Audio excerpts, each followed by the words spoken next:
Chapter 47 of The Tenant of Wildfell Hall, by Anne Brontë. One morning, about the beginning of November, while I was inditing some business letters, shortly after breakfast, Eliza Millward came to call upon my sister. Rose had neither the discrimination nor the virulence to regard the little demon as I did, and they still preserved their former intimacy. At the moment of her arrival, however, there was no one in the room but Fergus and myself, my mother and sister being both of them absent, on household cares intent. But I was not going to lay myself out for her amusement, whoever else might so incline. I merely honoured her with a careless salutation and a few words of course, and then went on with my writing, leaving my brother to be more polite if he chose. But you wanted to tease me. "What a pleasure it is to find you at home, Mr. Markham," said she, with a disingenuously malicious smile. "I so seldom see you now, for you never come to the vicarage. Papa is quite offended, I can tell you," she added playfully, looking into my face with an impertinent laugh, as she seated herself half beside and half before my desk, off the corner of the table. "I have had a good deal to do of late," said I, without looking up from my letter. "Have you indeed? Somebody said you had been strangely neglecting your business these last few months." Somebody said wrong. For these last 2 months especially, I have been particularly plodding and diligent. "Ah, well, there's nothing like active employment, I suppose, to console the afflicted.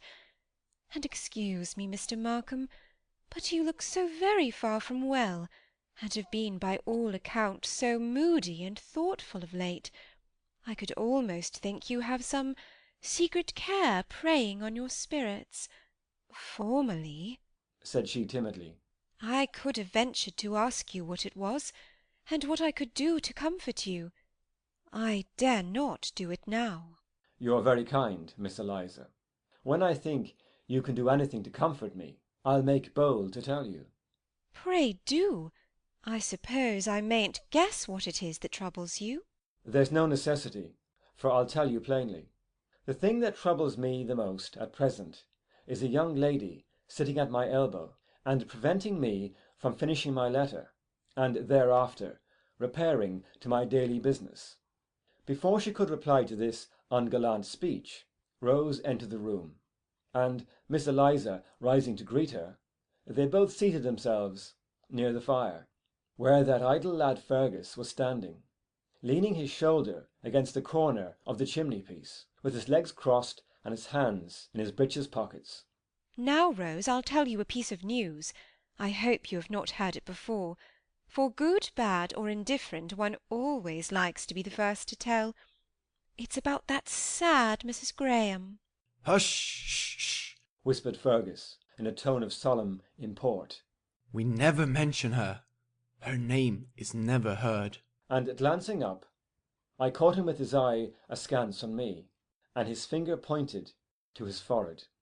Then winking at the young lady, with a doleful shake of the head, he whispered, "A monomania, but don't mention it. All right, but that." "I should be sorry to injure anyone's feelings," returned she, speaking below her breath. "Another time, perhaps." "Speak out, Miss Eliza," said I, not deigning to notice the other's buffooneries. "You needn't fear to say anything in my presence." "Well," answered she, "perhaps you know already that Mrs. Graham's husband is not really dead, and that she had run away from him."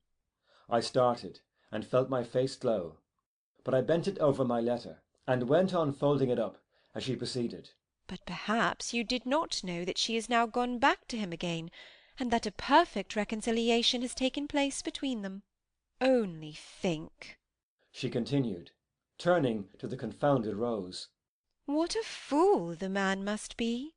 "And who gave you this piece of intelligence, Miss Eliza?" said I, interrupting my sister's exclamations. "I had it from a very authentic source." "From whom, may I ask?" "From one of the servants at Woodford." "Oh, I was not aware that you were on such intimate terms with Mr. Lawrence's household." It was not from the man himself that I heard it, but he told it in confidence to our maid Sarah, and Sarah told it to me. In confidence, I suppose, and you tell it in confidence to us. But I can tell you that it is but a lame story after all, and scarcely one half of it true. While I spoke, I completed the sealing and direction of my letters, with a somewhat unsteady hand, in spite of all my efforts to retain composure, and in spite of my firm conviction that the story was a lame one, that the supposed Mrs. Graham most certainly had not voluntarily gone back to her husband, or dreamt of a reconciliation. Most likely she was gone away, and the tale-bearing servant, not knowing what was become of her, had conjectured that such was the case, and our fair visitor had detailed it as a certainty, delighted with such an opportunity of tormenting me. But it was possible, barely possible, that someone might have betrayed her, and she had been taken away by force. Determined to know the worst, I hastily pocketed my 2 letters, and muttered something about being too late for the post, left the room, rushed into the yard, and vociferously called for my horse. No one being there, I dragged him out of the stable myself, strapped the saddle onto his back and the bridle onto his head, mounted, and speedily galloped away to Woodford. I found its owner pensively strolling in the grounds. "Is your sister gone?" were my first words as I grasped his hand, instead of the usual inquiry after his health. "Yes, she's gone," was his answer, so calmly spoken that my terror was at once removed. "I suppose I mayn't know where she is," said I, as I dismounted, and relinquished my horse to the gardener, who, being the only servant within call, had been summoned by his master, from his employment of raking up the dead leaves on the lawn, to take him to the stables. My companion gravely took my arm, and leading me away to the garden, thus answered my question. "She is at Grassdale Manor, in shire." "Where?" cried I, with a convulsive start. "At Grassdale Manor." "How was it?" I gasped. "Who betrayed her?" "She went of her own accord." "Impossible, Lawrence! She could not be so frantic!" exclaimed I, vehemently grasping his arm, as if to force him to unsay those hateful words. "She did," persisted he, in the same grave, collected manner as before. "and not without reason," he continued, gently disengaging himself from my grasp. "Mr. Huntington is ill." "And so she went to nurse him?" "Yes." "Fool!" I could not help exclaiming, and Lawrence looked up with a rather reproachful glance. "Is he dying, then?" "I think not, Markham." "And how many more nurses has he? How many ladies are there besides to take care of him?" "None. He was alone, or she would not have gone." "Oh, confound it! This is intolerable." "What is, that he should be alone?" I attempted no reply, for I was not sure that this circumstance did not partly conduce to my distraction. I therefore continued to pace the walk in silent anguish, with my hand pressed to my forehead. Then suddenly pausing, and turning to my companion, I impatiently exclaimed, "Why did she take this infatuated step? What fiend persuaded her to it?" "Nothing persuaded her but her own sense of duty." "Humbug!" "I was half inclined to say so myself, Markham, at first. I assure you it was not by my advice that she went, for I detest that man as fervently as you can do, except indeed that his reformation would give me much greater pleasure than his death. But all I did was to inform her of the circumstance of his illness, the consequence of a fall from his horse in hunting, and to tell her that that unhappy person, Miss Myers, had left him some time ago." "It was ill done. Now when he finds the convenience of her presence, he will make all manner of lying speeches and false fair promises for the future, and she will believe him, and then her condition will be 10 times worse, and 10 times more irremediable than before." "There does not appear to be much ground for such apprehensions at present," said he, producing a letter from his pocket. "From the account I received this morning, I should say." It was her writing. By an irresistible impulse I held out my hand, and the words, "Let me see it," involuntarily passed my lips. He was evidently reluctant to grant the request, but while he hesitated, I snatched it from his hand. Recollecting myself, however, the minute after, I offered to restore it. "Here, take it," said I, "if you don't want me to read it." "No," replied he. "you may read it if you like." I read it, and so may you. Grassdale, November 4th. Dear Frederick, I know you will be anxious to hear from me, and I will tell you all I can. Mr. Huntingdon is very ill, but not dying, or in any immediate danger, and he is rather better at present than he was when I came.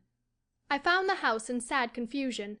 Mrs. Greaves, Benson, every decent servant had left, and those that were come to supply their places were a negligent, disorderly set, to say no worse.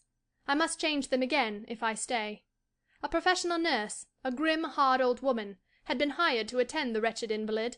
He suffers much, and has no fortitude to bear him through. The immediate injuries he sustained from the accident, however, were not very severe, and would, as the doctor says, have been but trifling to a man of temperate habits, but with him it is very different. On the night of my arrival, when I first entered his room, he was lying in a kind of half delirium. He did not notice me till I spoke, and then he mistook me for another. "Is it you, Alice, come again?" he murmured. "What did you leave me for?" "It is I, Arthur. It is Helen, your wife," I replied. "My wife?" he said with a start. "For heaven's sake, don't mention her. I have none. Devil take her!" he cried, a moment after. "And you too. What did you do it for?" I said no more, but observing that he kept gazing towards the foot of the bed, I went and sat there, placing the light so as to shine full upon me, for I thought he might be dying, and I wanted him to know me. For a long time he lay silently looking upon me, first with a vacant stare, then with a fixed gaze of strange growing intensity. At last he startled me by suddenly raising himself on his elbow, and demanding in a horrified whisper, with his eyes still fixed upon me, "Who is it?" "It is Helen Huntingdon," said I, quietly rising at the same time, and removing to a less conspicuous position. "I must be going mad." cried he. "Or something. Delirious, perhaps. But leave me, whoever you are. I can't bear that white face and those eyes. For God's sakes, go! And send me somebody else that doesn't look like that." I went at once, and sent the hired nurse. But next morning I ventured to enter his chamber again, and taking the nurse's place by his bedside, I watched him and waited on him for several hours, showing myself as little as possible, and only speaking when necessary, and then not above my breath. At first he addressed me as the nurse, but on my crossing the room to draw up the window blinds, in obedience to his directions, he said, "No, it isn't nurse. It's Alice. Stay with me, do. That old hag'll be the death of me."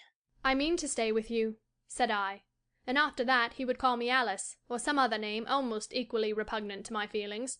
I forced myself to endure it for a while, fearing a contradiction might disturb him too much, but when, having asked for a glass of water, while I held it to his lips, he murmured, "Thanks, dearest," I could not help distinctly observing, "You would not say so if you knew me," intending to follow that up with another declaration of my identity, but he merely muttered an incoherent reply, so I dropped it again, till some time after, when, as I was bathing his forehead and temples with vinegar and water to relieve the heat and pain in his head, he observed, after looking earnestly upon me for some minutes, "I have such strange fancies. I can't get rid of them, and they won't let me rest, and the most singular and pertinacious of them all is your face and voice. They seem just like hers. I could swear at this moment that she was by my side." "She is," said I. "That seems comfortable," continued he, without noticing my words. "and while you do it, the other fancies fade away. But this only strengthens. Go on till it vanishes too. I can't stand such a mania as this. It would kill me." "It will never vanish," said I distinctly, "for it is the truth." "The truth!" he cried, starting, as if an asp had stung him. "You don't mean to say that you are really she?" "I do, but you needn't shrink away from me, as if I were your greatest enemy. I am come to take care of you, and do what none of them would do." "For God's sake, don't torment me now," cried he, in pitiable agitation, and then he began to mutter bitter curses against me, or the evil fortune that had brought me there, while I put down the sponge and basin and resumed my seat at the bedside. "Where are they?" said he. "Have they all left me? Servants and all?" There are servants within call if you want them, but you had better lie down now and be quiet. None of them could or would attend you as carefully as I shall do. I can't understand it at all. Said he, in bewildered perplexity. Was it a dream that... And he covered his eyes with his hands, as if trying to unravel the mystery. No, Arthur, it was not a dream. That your conduct was such as to oblige me to leave you. But I heard that you were ill and alone, and I am come back to nurse you. You need not fear to trust me. Tell me all your wants, and I will try to satisfy them. There is no one else to care for you, and I shall not upbraid you now. Oh, I see, said he, with a bitter smile. It's an act of Christian charity, whereby you hope to gain a higher seat in heaven for yourself, and scoop a deeper pit in hell for me.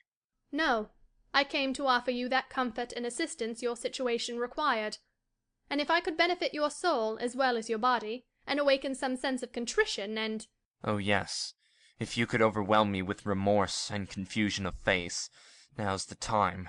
What have you done with my son? He is well, and you may see him sometime, if you will compose yourself, but not now. Where is he? He is safe. Is he here? Wherever he is, you will not see him till you have promised to leave him entirely under my care and protection, and to let me take him away whenever and wherever I please, if I should hereafter judge it necessary to remove him again. But we will talk of that tomorrow. You must be quiet now. No, let me see him now. I promise, if it must be so. No. I swear it, as God is in heaven.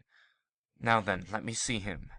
But I cannot trust your oaths and promises. I must have a written agreement, and you must sign it in presence of a witness. But not today. Tomorrow. No, today, now, persisted he, and he was in such a state of feverish excitement, and so bent upon the immediate gratification of his wish, that I thought it better to grant it at once, as I saw he would not rest till I did. But I was determined my son's interest should not be forgotten, and having clearly written out the promise I wished Mr. Huntingdon to give, upon a slip of paper, I deliberately read it over to him, and made him sign it in the presence of Rachel. He begged I would not insist upon this. It was a useless exposure of my want of faith in his word to the servant. I told him I was sorry, but since he had forfeited my confidence, he must take the consequence. He next pleaded inability to hold the pen. Then we must wait until you can hold it, said I. Upon which he said he would try, but then he could not see to write. I placed my finger where the signature was to be, and told him he might write his name in the dark, if he only knew where to put it. But he had not power to form the letters. In that case you must be too ill to see the child, said I, and finding me inexorable, he at length managed to ratify the agreement, and I bade Rachel send the boy. All this may strike you as harsh, but I felt I must not lose my present advantage, and my son's future welfare should not be sacrificed to any mistaken tenderness for this man's feelings. Little Arthur had not forgotten his father, but 13 months of absence, during which he had seldom been permitted to hear a word about him, or hardly to whisper his name, had rendered him somewhat shy, and when he was ushered into the darkened room where the sick man lay, so altered from his former self, with fiercely flushed face and wildly gleaming eyes, he instinctively clung to me, and stood looking on his father with a countenance expressive of far more awe than pleasure. Come here, Arthur, said the latter, extending his hand towards him. The child went, and timidly touched that burning hand, but almost started in alarm when his father suddenly clutched his arm and drew him nearer to his side. Do you know me? asked Mr. Huntingdon, intently perusing his features. Yes. Who am I? Papa. Are you glad to see me? Yes. You're not, replied the disappointed parent, relaxing his hold and darting a vindictive glance at me. Arthur, thus released, crept back to me and put his hand in mine. His father swore I had made the child hate him, and abused and cursed me bitterly. The instant he began I sent our son out of the room, and when he paused to breathe, I calmly assured him that he was entirely mistaken. I had never once attempted to prejudice his child against him. I did indeed desire him to forget you, I said, and especially to forget the lessons you taught him, and for that cause, and to lessen the danger of discovery, I own I have generally discouraged his inclination to talk about you, but no one can blame me for that, I think. The invalid only replied by groaning aloud, and rolling his head on a pillow in a paroxysm of impatience. I'm in hell already, cried he. This cursed thirst is burning my heart to ashes. Will nobody... Before he could finish the sentence, I had poured out a glass of some acidulated cooling drink that was on the table, and brought it to him. He drank it greedily, but muttered as I took away the glass. I suppose you're heaping coals of fire on my head, you think? Not noticing this speech, I asked if there was anything else I could do for him. Yes. I'll give you another opportunity of showing your Christian magnanimity, sneered he. Set my pillow straight, and these confounded bedcloths. I did so. There. Now get me another glass of that slop. I complied. This is delightful, isn't it? Said he, with a malicious grin as I held it to his lips. You never hoped for such a glorious opportunity. Now, shall I stay with you? Said I, as I replaced the glass on the table. Or will you be more quiet if I go and send the nurse? Oh, yes. You're wondrous gentle and obliging. But you've driven me mad with it all, responded he, with an impatient toss. I'll leave you then, said I, and I withdrew, and did not trouble him with my presence again that day, except for a minute or two at a time, just to see how he was and what he wanted. Next morning the doctor ordered him to be bled, and after that he was more subdued and tranquil. I passed half the day in his room at different intervals. My presence did not appear to agitate or irritate him as before, and he accepted my services quietly, without any bitter remarks. Indeed, he scarcely spoke at all, except to make known his wants, and hardly then. But on the morrow, that is to say, in proportion as he recovered from the state of exhaustion and stupefaction, his ill nature appeared to revive. Oh, this sweet revenge! Cried he, when I had been doing all I could to make him comfortable, and to remedy the carelessness of his nurse. And you can enjoy it with such a quiet conscience, too, because it's all in the way of duty. It is well for me that I am doing my duty, said I, with a bitterness I could not repress, for it is the only comfort I have, and the satisfaction of my own conscience, it seems, is the only reward I need look for. He looked rather surprised at the earnestness of my manner. What reward did you look for? He asked. You will think me a liar if I tell you, but I did hope to benefit you, as well to better your mind, as to alleviate your present sufferings. But it appears I am to do neither. Your own bad spirit will not let me. As far as you are concerned, I have sacrificed my own feelings, and all the little earthly comfort that was left me, to no purpose, and every little thing I do for you is ascribed to self-righteous malice and refined revenge. It's all very fine, I dare say, said he, eyeing me with stupid amazement. And of course I ought to be melted to tears of penitence and admiration at the sight of so much generosity and superhuman goodness. But you see, I can't manage it. However, pray, do me all the good you can if you do really find any pleasure in it, for you perceive I am almost as miserable just now as you need wish to see me. Since you came, I confess I have had better attendance than before, for these wretches neglected me shamefully, and all my old friends seem to have fairly forsaken me. I've had a dreadful time of it, I assure you. I sometimes thought I should have died. Do you think there's any chance? There's always a chance of death, and it is always well to live with such a chance in view. Yes, yes, but do you think there's any likelihood that this illness will have a fatal termination? I cannot tell, but, supposing it should, how are you prepared to meet the event? Why, the doctor told me I wasn't to think about it, for I was sure to get better if I stuck to his regimen and prescriptions. I hope you may, Arthur, but neither the doctor nor I can speak with certainty in such a case. There is internal injury, and it is difficult to know to what extent. Then you want to scare me to death? No, but I don't want to lull you to false security. If a consciousness of the uncertainty of life can dispose you to serious and useful thoughts, I would not deprive you of the benefit of such reflections.